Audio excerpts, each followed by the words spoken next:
So we are continuing with the Holy Sefer Ma'orinayim, Parshat Nitzavim. Amazing teachings of Chassidus. This is it was one of the first books that was written really at length about the Torah of Chassidus. Thank you. That the Baal Shem Tov himself wrote almost nothing, and also the Maggid wrote almost nothing, and so you have little things like Tolas Yaakov Yosef brought the Baal Shem Tov a couple of times. David Menachem Ephraim brings the Baal Shem Tov a couple of times, but the Ma'orinayim is actually a unique sefer in the fact that is Reb Nachum of Chernobyl, that he brings the ideas of the Baal Shem Tov in a very lengthy way, in a very methodical way, and he brings the ideas. And it's the first time that we're talking about 250 years ago, that the Chassidus was really brought down in a clear fashion. So it's really a big schus to be learning through this. So in this week's parasha, it talks about Torah. There's a pasuk that truth is that there's a dispute of how to understand this pasuk. Lo b'shamayim hi, lo b'shamayim hi, that the Torah is the question of, if we're talking about the mitzvah of Torah or the mitzvah of tshuva, that it's in your grasp, it's in your spread, it's possible. You can do it. Torah, tshuva, that whatever you need, it's in your grasp. Lo b'shamayim hi, that you should say that how can we go up to heavens to get it? It's not there. V'lo me'ever liyami, it's not across the ocean. That you should say that how we're supposed to get over the ocean. That it's kikarav alecha hadavar ma'od. Beficha v'vavcha la'aseseh, that it's very, very close to you. It's very, very close to you. It's beficha, it's in your mouth. Uv'vavcha, it's in your heart. La'aseseh.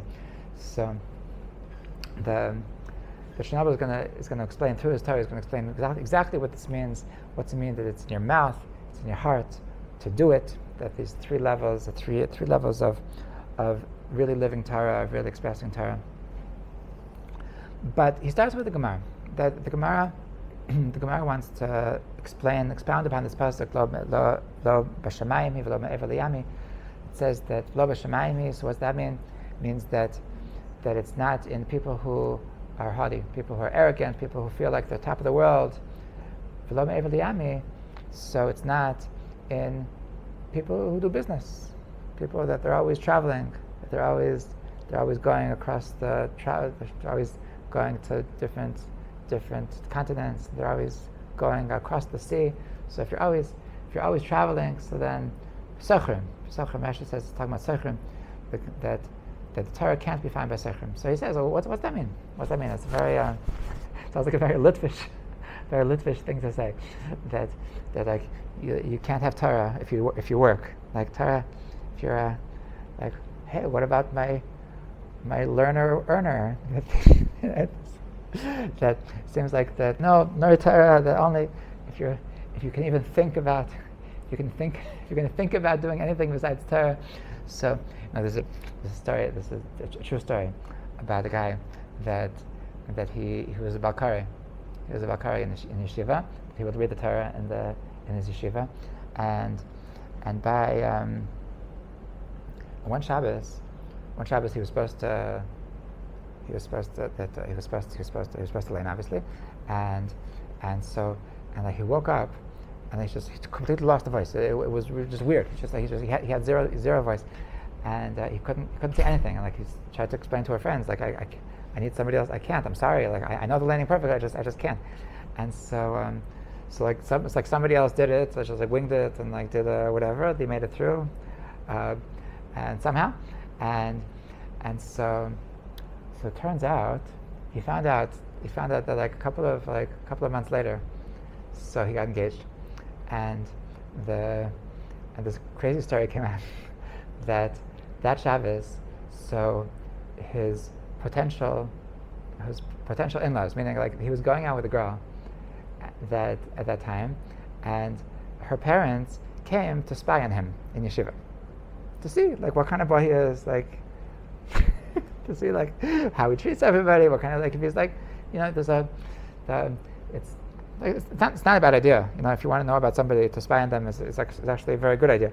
So he was spying on this boy without them knowing, and so this in-law, so he was of this Litvish opinion. This isn't even Litvish. This is just crazy. That I want for my daughter. I only want a boy that there's nothing in his life besides Torah. If he does anything besides Torah, then besides learning, then that means that he's not the real thing. And so I would never let my daughter go out with him. So if he would have found out that this boy is a Balkare, he would have told his daughter that she can't go out with him. Because that's not learning. That's not learning. No, that's just being a Balkare. That any Balabas could do that. And for my daughter, I only want a Tamachon that it's beneath his dignity to be the Balkare. It's just so ridiculous on so many levels.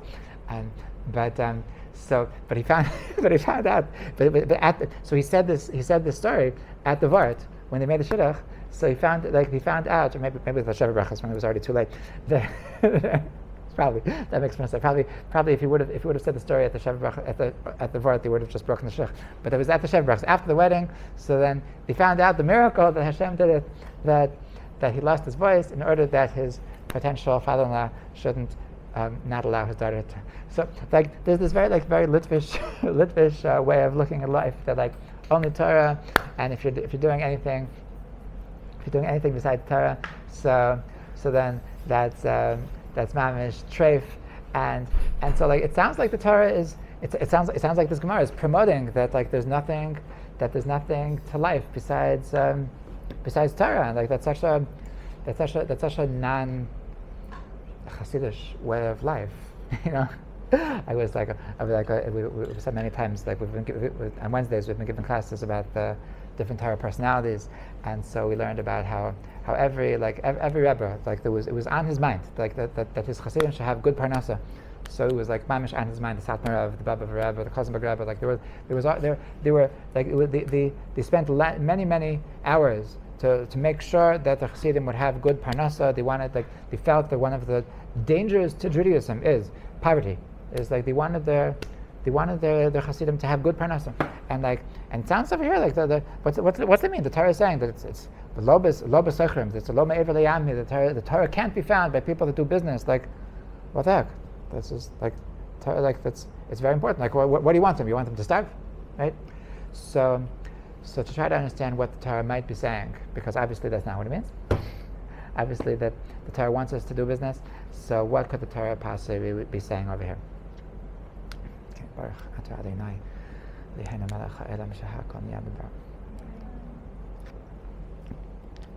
Okay, so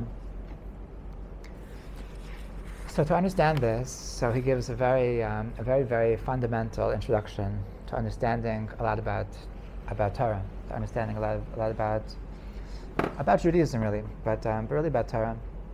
That everybody knows that there's two parts of Torah. Okay, there's Torah Shebachtav and Torah Sheba'al Peh. There's the written Torah and the oral Torah. And the question is, why do we need this dichotomy? Why do we have to? Why can't it just be one? Either it should all be oral, or it should all be written. Why does it need to be divided into two? There's two Torahs. There's two ways. So he explains like this, that there's a pasuk that says that Zot Torah Adam.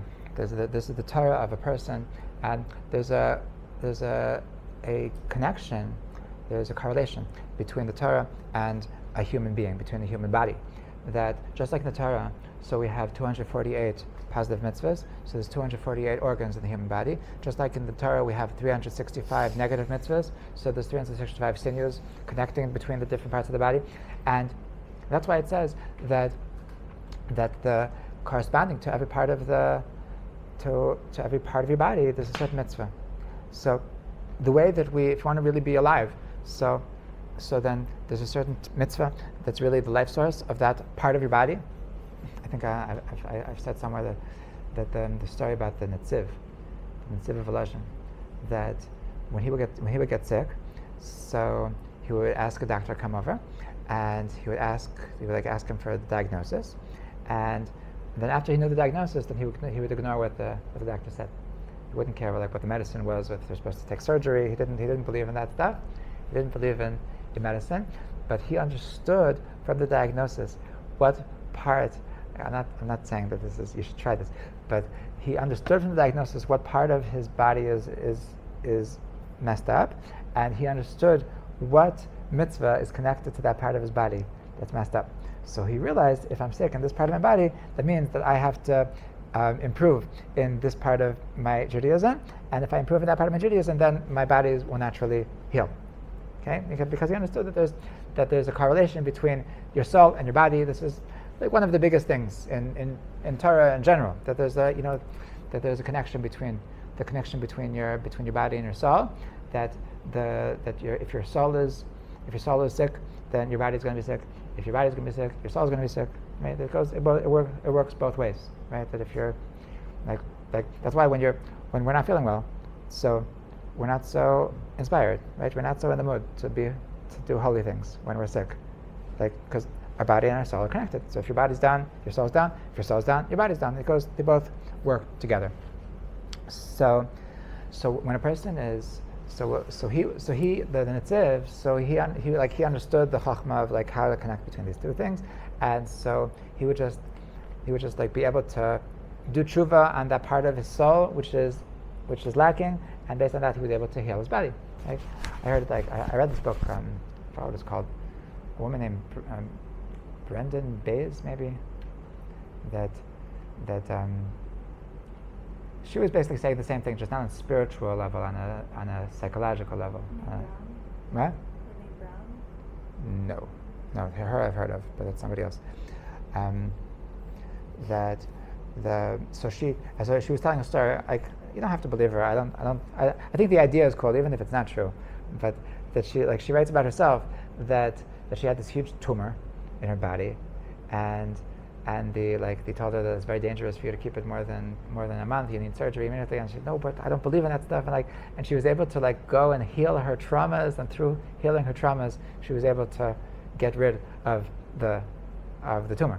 Meaning she understood that everything in the body is connected to the emotions.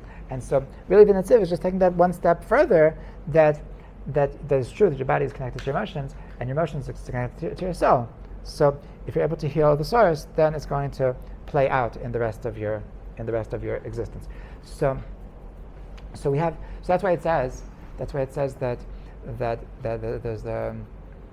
there's a Gemara that says that Rishayim afilu b'chayayim kruyim mesim. That it says that a wicked person, so even when he's alive, is considered dead. A righteous person, even when he's dead, is considered alive. So why is it that if you're a wicked person, so then you're considered dead? Because you're not connected to the source of life. You're not connected to what the thing that's giving us life, the thing that's making us tick, is really the spiritual source behind every atom in our body. And so if you're not in tune with that, so then you're just like a skeleton. You're just like an echo you're a zombie. Okay. So that's why they call Mesim. So just like now, it's a famous idea that people talk about by marriages. That it says in the Zohar that a guy and a girl, before they're married, so it's called a plag gufa. It's called, you're considered half a person. Okay, considered half a person. So there's a joke that why don't you that if you're half a person, so that means you're basically like great danger. So it's dangerous. If you're only half a person, it's dangerous to be single. So when you get married, so Hashem saved you. Hashem saved you now you're finally alive. So you're not a half a person anymore. So you should. So there's a bracha to make. You're supposed to bench goimel when you're very sick and you're in sick situations, then you become saved. So why don't you bench goimel when you get married? So the answer is because it's true that you got saved from the illness of being a half a person, but when you get married, you also get in-laws. So then it's like you're in jail. So then you can't make. Anyway, it's actually not so clear. It could be that if you're in jail, if you're in jail and you get saved, even though you have to bench grandma when you get out of jail, but it doesn't mean you don't have to bench grandma when you get.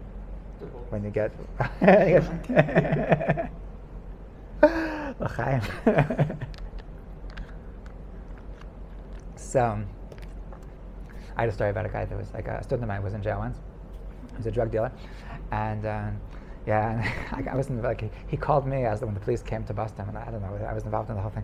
So there was a whole shaila that when he got out of jail, so is he supposed to bench grandma? So we saw an interesting halacha.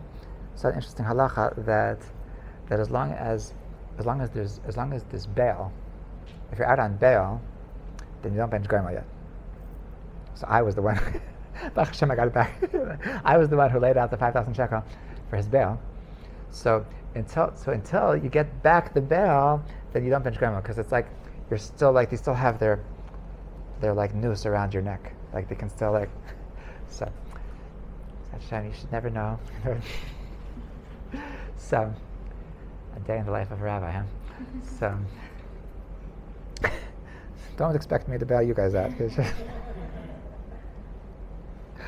So it says that the person is a plagufa. A person before you're married. You're only half a person. So meaning that the complete existence is only ish v'isha.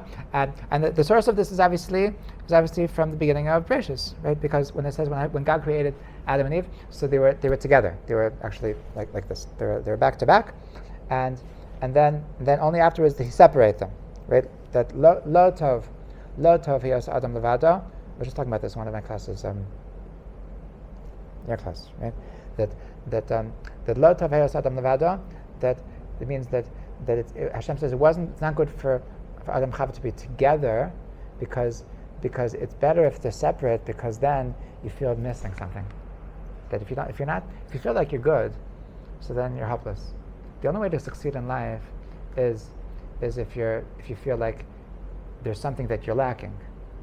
So that's why He separated them, that they should feel missing, that they should feel that something's not in my life. And only through that feeling of missing can you really aspire to greatness and have a motivation to succeed. So but the source is that they were really supposed to be together. He separated in order that they should reconnect. Okay, and that's what it means. That's what it means that the lo tov hiyos adam levado. And so, but really the completion is when you're married. Okay, it's supposed to be like the way things are supposed to be is that you're married. So just like if there's this correspondence, if there's correlation between the Torah and a human being, so if by a human being the completion is only two different parts which are brought together, so naturally the same must be true by Torah. But it must be by Torah also that there's these two different parts of Torah that are separate but need to be connected. Okay, so that's why there needs to be two different parts of Torah Shebaksav and Torah Sheba'al Peh. So if we look at the model of guy-girl, so that can be the spiritual model of understanding what's the essence of Torah Shebaksav versus Torah Sheba'al Peh. Or in other words, that if we understand the dynamic the Kabbalistic dynamic between guy and girl, so that will help us understand what's the dynamic between Torah Shebaksav and Torah Sheba'al Peh, and why we need both. Okay, so what's the Kabbalistic dynamic between guy and girl? It's a famous thing. By the way, I always preface when we talk about these things, when we're talking about Zachar and Nekeva energies. So we're talking about the energies in the world. We're not necessarily talking about a guy versus a girl, because the truth is that every guy has both feminine and masculine energies, and every girl has both feminine and masculine energies. It happens to be that a lot of times, or generally speaking, so a guy has more masculine energy and a girl has more feminine energy, but it's not necessarily true. There's like everybody has both. So like there's really no rules. Like off the record. So I like to say that's why the Torah that's why Judaism doesn't believe in the concept of trans. Because the concept of trans is based on, the philosophy of trans is based on the assumption that a soul has a gender. And the Torah believes that your body has a gender, your soul has both. Every soul has both feminine and masculine energies. So it's not that a boy soul versus a girl soul. There is no such thing. So that's why there's no such thing as a feminine soul stuck in a boy's body, or vice versa, because we don't believe that a soul has a gender. Okay? So So what is the dynamic of the feminine energy versus the masculine energy? So everybody knows already that the idea is that the zachar is the mashpia and the nekeva is the makabel. That the zachar is that the male energy is to give the energy, is to bring down, is to be inspiration, to bring down the potential, and the woman is to accept the potential, is to accept this energy and to to actualize it, okay, and to make something, to make it real, okay. So and this is obviously the first place we see this is obviously in the reproductive system, that the zachar gives the zera, that from that sperm comes, then he puts that into the woman, and the woman takes that potential and turns that into a baby. Okay, so so he's the potential. He represents the idea of bringing down potential into the world, and she represents actualizing that. Okay, this is expressed in a fascinating discussion in the Gemara that the Gemara, the two sages were having a conversation. Sometimes like girls wonder what boys are talking about in yeshiva, what they're learning in yeshiva. So the Gemara discusses what were they discussing in yeshiva. That one Amara asked the other Amara, who needs girls? Why did Hashem make girls? Who needs girls? So the other Amara answered him. So he says, well, think about it. Guys, they go into the field and they buy and they bring back wheat. Do you eat wheat? Can you eat wheat? Guys, they go to the field and they bring back cotton. Can you wear cotton? What do? You take it to your wife, and she turns the wheat into bread. She turns the cotton into clothing. So you don't see that she's standing you up on your feet. She says, "Mamidan al raglov u'meiran es enav," and she lights up your eyes. And so this is where. So he said, "Oh, okay, thank you, Rabbi." And now I understand why Hashem made girls. So everybody explains that this is really what he was saying, that the idea of the male energy is to bring down the potential, and the idea of the feminine energy is to take the potential and to actualize it, making something useful. Okay, so now the Chernobyler. So he says this. Like I realized from when I was reading what he writes, he understands this in a somewhat old-fashioned but intriguing way. That he says that he says Adam hagashmi hanukva less migar maklum ela miyashpas hadachar ve'achar shekibla hashefa me'adachar as I teach in Torah levesa v'chol ha'meroseh v'chol ha'gas bayas agada. So he understanding that the guy, it's his responsibility to bring money to the house, to what's it called, to be the breadwinner, okay? And you see in Chazal, like the husbands weren't like this is what they were doing. Their job was to work and to provide for the families. And you would have husbands that would never come home. They would come home once in 6 months, once in 3 months. What was consuming the men was making a living, and then they would bring the money back home. But then he writes that the woman, then she is the boss. She takes all the money. She takes the money, and he doesn't even have access to the credit cards. She's the boss. She's the boss. To call Hanhagas Abayas Al Yada. There's a joke that the kid asks I don't know who asked whom, that the kid asked his mom that Ima, how come Abba sits at the head of the table? I thought it is. How come Abba sits at the head of the table? So she says, because that's what Ima said. Because that's what Ima said. So she is the boss. So she is the boss in the home. He provides the potential, but when it comes to tachlis, like she's the one that's running the house. Like there's there's a famous Gemara that says that Ki b'ka Hashem tzar lamim, that Yud is corresponding to Olam Haba, and Hey is corresponding to Olam Hazeh, to this world, right? So that's why Ish, the difference between Ish and Isha, is the same Aleph and Shin. The difference between Ish and Isha is that in Ish there's a Yud, and in Isha there's a Hey. So the Ish is more connected to Olam Haba, and the Isha is more connected to Olam Hazeh. So like when I'm teaching Chasanim, so I tell them that whenever you have a disagreement with your wife, so if it has anything to do with Olam Hazeh, so she's right. So that's not what he's saying. That she's the boss. She's the boss, and that's she can't do it without him, because without him she wouldn't be able to have a house. She wouldn't there wouldn't be any money. They wouldn't have a house. They wouldn't have clothes. But she's the one that makes all the decisions. She's the one that makes all the. So like there's a good joke about these this woman that was complaining that she always gets in fights with her husband about who does what, who makes what kind of decisions, so her friend told her that by us we have a very simple plan, that he's in charge. He makes all the small decisions and I make all the big decisions. And her husband makes all the big decisions. So her friend says, sounds interesting. What's an example of a small decision? So she says, I decide, for example, things like where we're going to live, budgeting, where we send our kids to school, things like that. So she was like, that sounds important.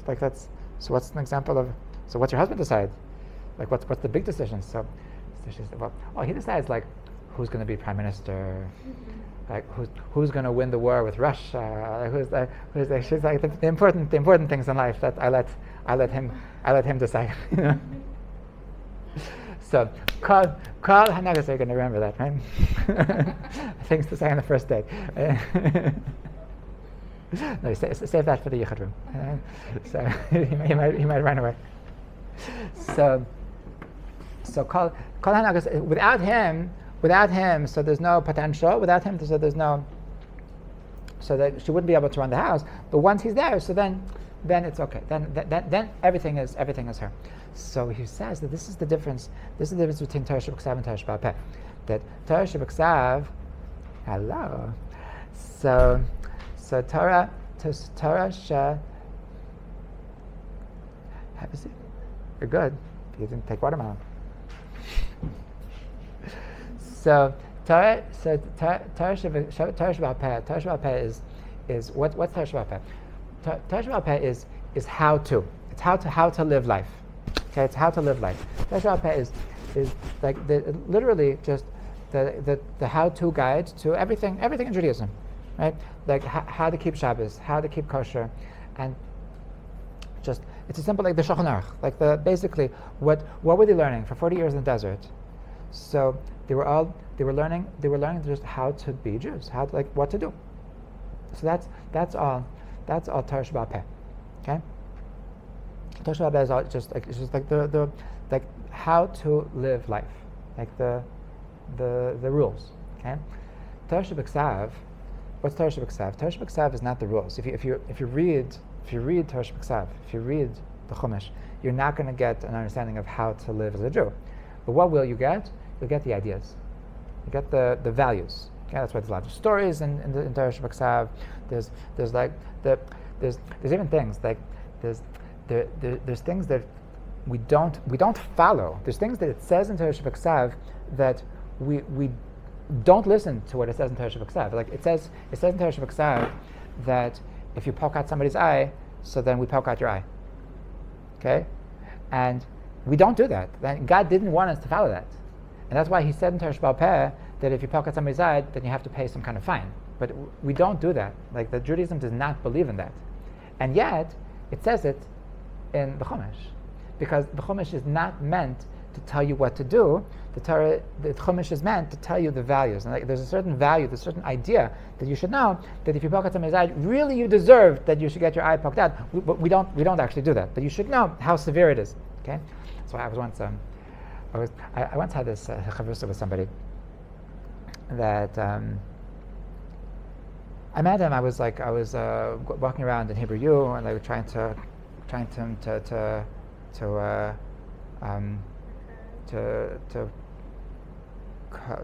just get him to come to my to a Hasidus class that I was giving, and like whatever. It turned out that like he wanted to he was learning a class on Bible criticism, and he was very frustrated. He had a lot of questions, and so I said, let's sit. Let's go. I'll go through the syllabus with you. I'm not scared. Go through page by page. I'll show you why your professor is talking nonsense. Okay, and so he said, okay, I'll take you up to the challenge. So the first time we met for like 20 weeks. I was like, and it was like a long conversation. And so he said, actually, before we start my syllabus, I have a bunch of questions. He had a lot of questions, and so like every week we deal with another question, and I told him like how I understand, why it makes sense, and he was always satisfied with what I said. And when we got to this thing about Torah Sheb'Ksav, Torah Sheb'Peh, so he said that now I get it. Now I get why you weren't scared of my professor. Now I know like why you don't really care about anything the Bible criticism has to say, because at the end of the day, Torah Sheb'Ksav is not Judaism. Torah Sheb'Ksav is a certain ideas, but like it has nothing to do with how to live as a Jew, because how to live as a Jew was preceded the written Torah. It was the oral Torah was given down from Mount Sinai that we're learning for 40 years. We're learning the oral Torah without having a written Torah, and it was just how to be a Jew, and it had nothing to do with the text. The text was something which came later, which was the ideas on which the how-to guide was really based. But the fact is that it was that like if something like we don't listen to Torah Sheb'Ksav, it's really just a source of inspiration of what's the ideas. But if you're going to tell me that hey, this isn't really this couldn't have been written, like okay, like Judaism doesn't need Torah Sheb'Ksav. Okay, so now that's not actually so accurate. That's so accurate because it's sort of his point over here. Because if you understand how he's putting this on the table, then what is actually the correlation between Torah Sheb'Ksav and Torah Sheb'Peh? So what is Torah Sheb'Peh? Torah Sheb'Peh is really the how-to, and what is Torah Sheb'Ksav? Torah Sheb'Ksav is really the values on which the how-to is based. Okay, so that's why it's actually critical to have both. Because if you just have the values without having a how-to guide, so then it's like a person who's like a Jew at heart, okay? A person who's I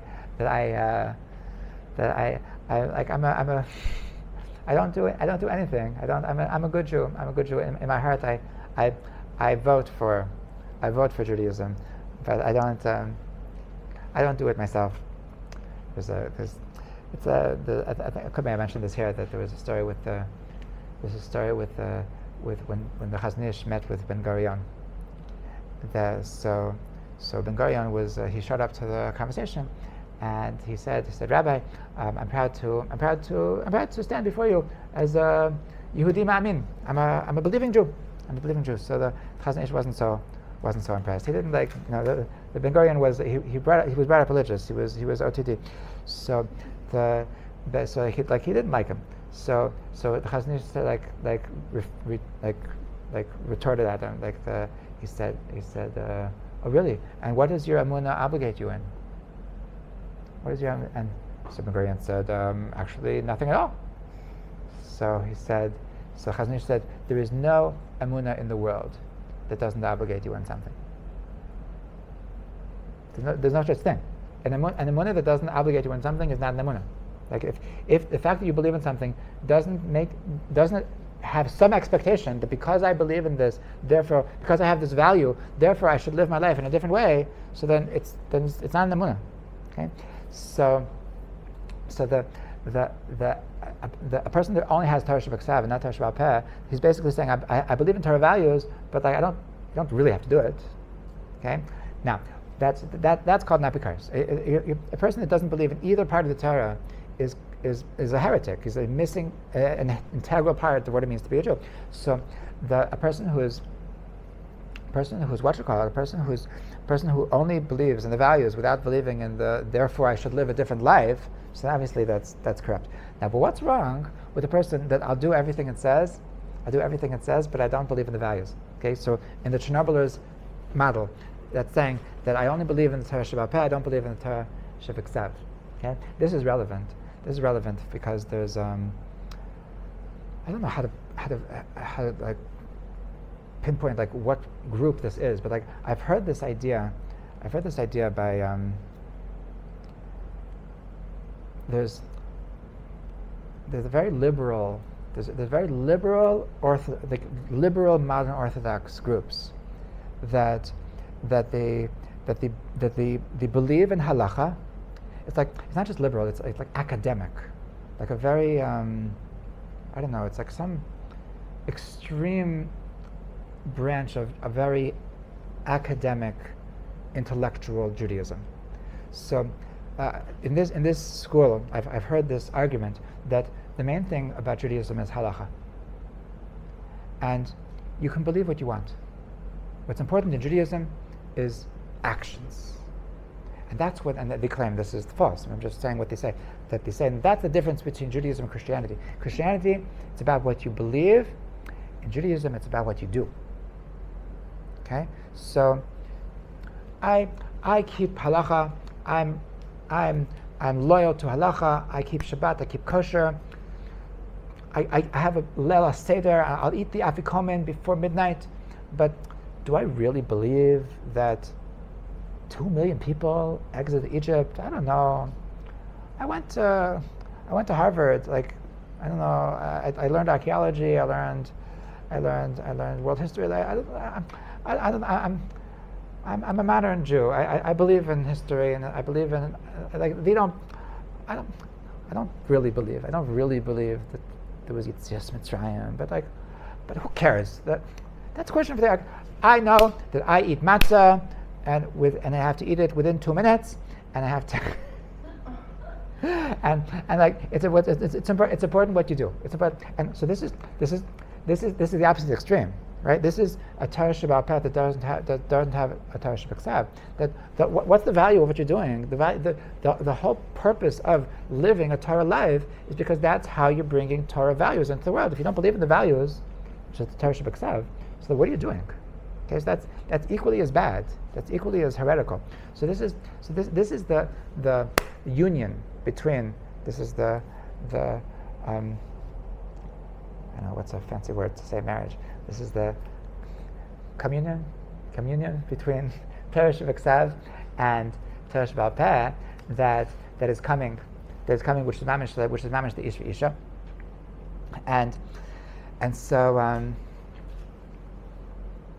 this is why you need both. Okay, so now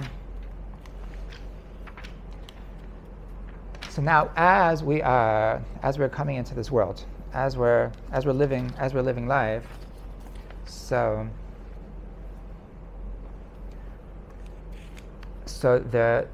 as we're living physical lives, so this is taking it into a step further, and that's why we're in Torah Sheba'al Peh. Torah Sheba'al Peh shows how every element of the world, every element of life, really has a certain divinity in it. Okay, and that's why in Torah Sheba'al Peh, in the how-to of life, in the how-to of Torah, so there's no element of life that doesn't have rules. Okay, there's rules if you want to talk, so there's things you're not allowed to talk. If you want to eat, there's things you're not allowed to eat.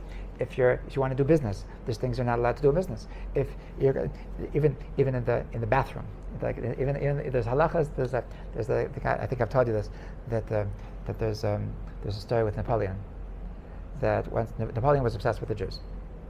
So once one of his ministers that was anti-Semitic, he didn't like that he was so into the Jews, so he wanted to make fun of the Jews, and so he says His Highness, I don't know what he called him.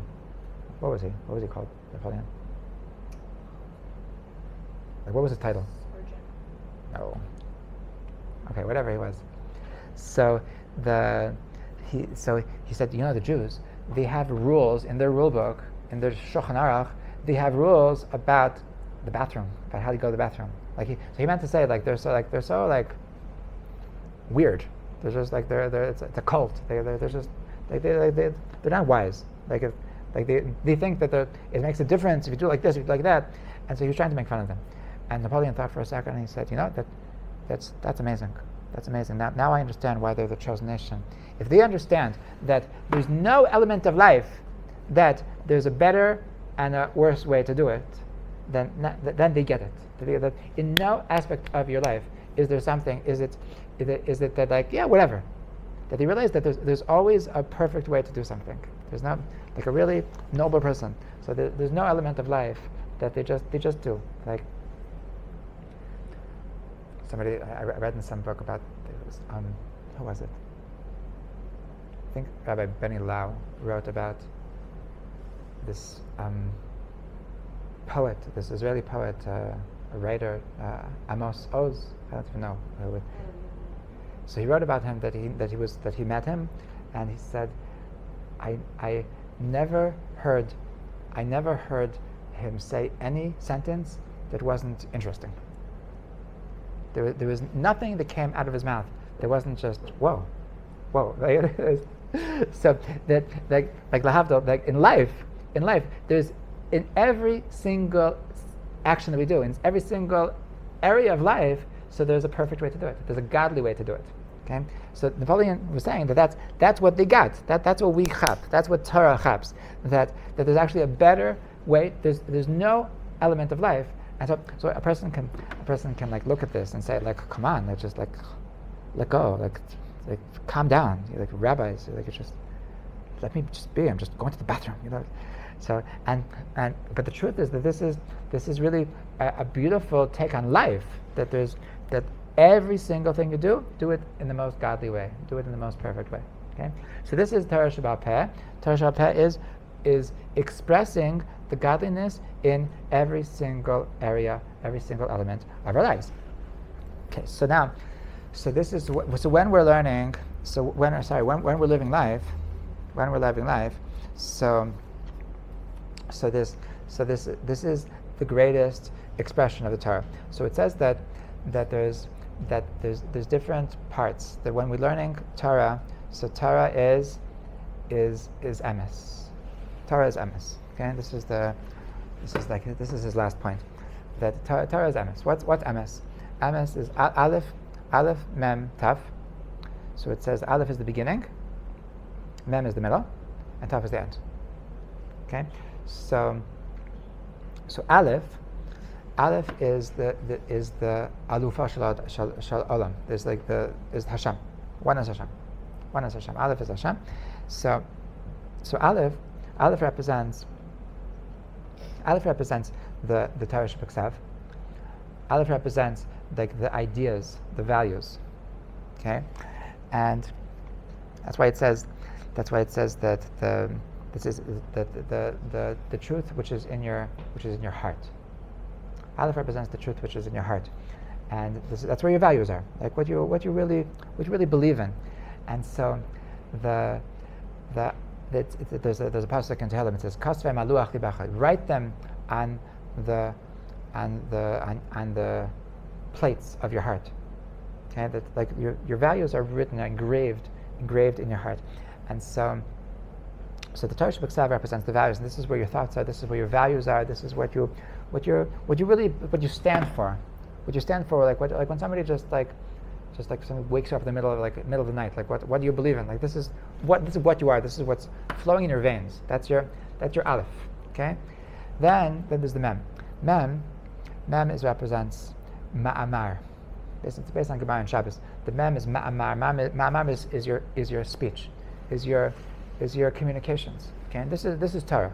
Okay, this is the Torah Sheba'al Peh. This is when we talk about how to live life. So that's represented by mem, and this is your communication, and that's why so that when a person when a person is having his values and expressing his values through his speech, so that's called pivali vashavin. That's called that your heart and your speech are correlating. are in sync with each other. Okay, as opposed to a person that's just like that their thoughts are one place, they're just dishonest. They're saying like they say one thing and they think a different thing. They're just politicians. They're just so to be real, to really that when you communicate something, that a person is understand from your communication who you are, what you believe in, what's in your soul, what's your aleph. Okay, and so a person that's real in their interactions. So that means that from my communication, you can understand what's really in my heart, what's actually my values. And then there's the tough. But the tough is the last point. The tough is what I actually do. Okay, that it doesn't start. It doesn't finish by my speech. That what I actually do. I don't just talk the talk. I walk the walk. Right. It says in the Mishnah in Pirkei Avos. It says that tzaddikim omrim ma'at v'osim harbe. That they say a little and they do a lot.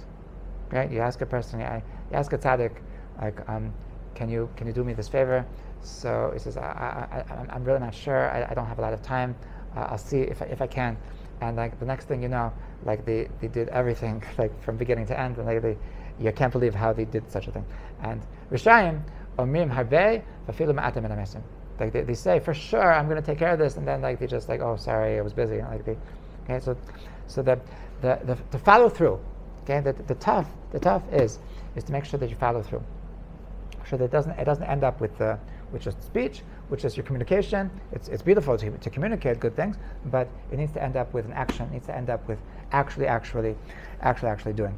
So this is the shleimus. The shleimus is the aleph mem tav, is that it starts that you have true values and that you express those values in your communications, and you actually follow through with the tough, with your actually the end. The tough represents the end. The end goal is actions. Okay, and that's the physical reality.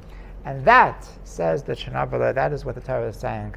That's what it means. That that it's not that on the other side of the ocean. That's a person that they're seichen. These seichen, the person that is a capitalist in their mentality, person that when I'm doing business, so my vision is that how can I become rich? Okay, like you have people that like they believe in God, they're very into Judaism. There's an expression that their Yiras Shamayim goes until their wallet. Okay, that when it comes to there's a guy. This is a true story.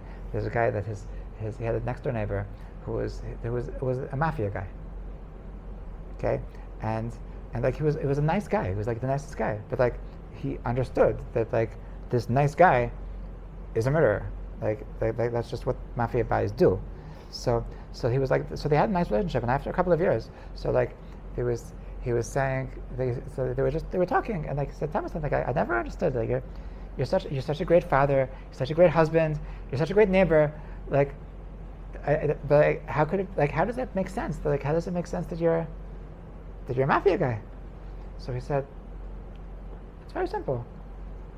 Family is family. Friends is friends. And money is money. Like you're like with your friends, so like it's great, and with my wife, so she's my family, and my kids with family, and if you owe me money and you don't pay me money, so like you're gone. Like that's just the way it works. So this is like so. Your Shemaim goes until you're out. Like this is like the Torah wants you to know that money is not the way you deal with money needs to be the next level of expression of your values. And that's why one of the most important things in being a Torah Jew. It says there's the first question. The first question that they ask you when we go up to heaven is Nasata v'Nasata b'Emunah. Is like how honest were you in your business interactions? That like how much did you bring God into your business? Like were you this kind of person that was a capitalist mentality that like I'm like that I want like before I was in shul, now I'm making money. Okay, it's like two different like I'm like it's like Dr. Jekyll and Mr. Hyde kind of thing. That the Torah says that's what it means. Lo me'ever liyami. Lo me'ever liyami is the v'lo b'sachar, that the people that when it comes to their money, so then they just become a different person. That let's keep my Judaism to the shul. Okay, like they had at the beginning of the Reform movement. So I don't remember who said that. Like you should be a Jew in the shul and a German in the streets. Okay, and that let me keep your Judaism in the sanctuary, and then when you go out, just be normal. Okay, and that is cutting off the head. That's cutting out. That's the opposite of what Torah is for. Torah is for living Torah life, bringing the Torah into the actual world, into the physical reality. So that's what it means. V'lo me'ever liyami, the person that puts Torah, Torah is far away. Torah is something that's like for when I'm meditating, then I'll do Torah. That when I'm seichrim, then when I'm doing business, then I'm a shark, and I'm a right. That's an expression like a shark. Like what's a shark? Sharks bite and kill. Right. So if you want to make it in the business world, so you have to be a shark. So the Torah says that if you're going to be a shark, then you're not going to be a good Jew. Okay? A good Jew is a person that is looking for emes, that it starts with the Torah shebeksav. It starts in your heart. It starts with having values. It expresses itself in Torah sheba'al in your communications and in actually like the how-to, and it ends up with the taf. It ends up with actually following through, actually living, actualizing a Torah life. This is mamish the shemus, and this is I think it's very appropriate for Chai Elul. This is mamish like one of the greatest things that the Baal Shem Tov taught is that the Torah is not just about just being the Beis Medrash the whole day. It's not just about meditating the whole day. The Torah, that Kedusha can be found in every single interaction. Kedusha can be found in simple people, in just eating, in just talking. That you can bring Kedusha into everything. And not only that, but that's the greatest Kedusha, is that when you take something mundane and you sanctify it and you bring God into it. So B'ezrat Hashem, we should be zeicha to really be emes, to be emes yidden, to be emes, to be people that are able to